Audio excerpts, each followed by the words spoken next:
I'm joined by tech expert Carmi Levy. Carmi, earlier today you called this a doomsday scenario come true for genetic data. What do you mean by that?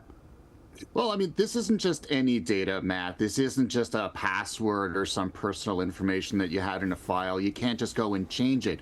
It's your DNA, your very genetic signature, and it can't be changed. So once it's out there, it's out there. And this is a company that a couple years ago had a major breach. Almost half of the subscribers to this service have already had their information liberated. It's already out there. So, you know, the risks of this kind of data in particular are so significant that it can put those who signed up for the service or those who were signed up for the service in a world of hurt if that information falls into the wrong hands, if it isn't protected as completely as it really should be.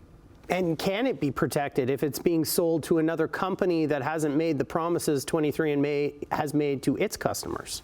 Yeah, I mean, that's the problem here, is that 23andMe isn't being held accountable, and whoever they sell it to isn't being held accountable. They can make all sorts of promises, but there's no law requiring them to adhere to those. Privacy law really doesn't deal with this kind of information. Here in Canada, the law that would have updated our Privacy Act died on the docket when the federal election was called. So they can promise all they want, but history is an important educator here. We've learned 23andMe can't be trusted, and I doubt whoever they sell it to will be trusted as well. This is valuable data to them. That's really all they care about. Our privacy, not so much. Okay, so how can Canadians protect themselves? The California Attorney General is saying delete it. Would that work the same here in Canada?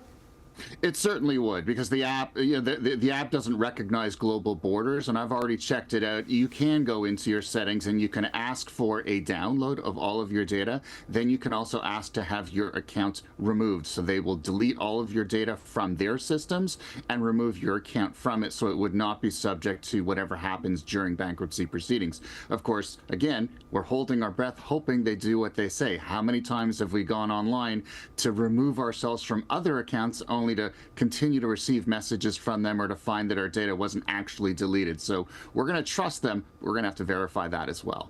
So for people who are less knowledgeable about things like this, what would the value be of this genetic information? Why would another company want to pay 23andMe for it? Companies will pay a premium for any personal data, and certainly genetic information, anything on your DNA, is as personal as it gets, and it'll carry a significant premium. It essentially tells them what makes you tick. For marketing purposes, that's gold. For pharmaceutical companies, that's gold as well. And so it can allow them to create products. It can allow them to sell things to you.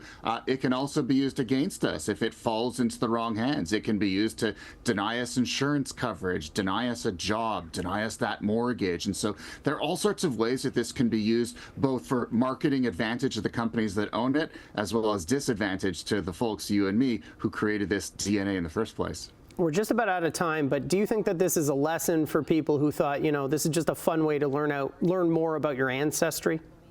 I'm hoping this is an important teaching moment for all of us, that there is no such thing as benign personal data. It all matters, and we really should give our heads a shake. Think really hard before we sign up for any service like this. Think really hard about what we're giving up in the process, what we're getting in return, and really start to be a lot more cynical about data privacy than we have been up until now. That's tech expert Carmi Levy. Carmi, thanks so much for your time today.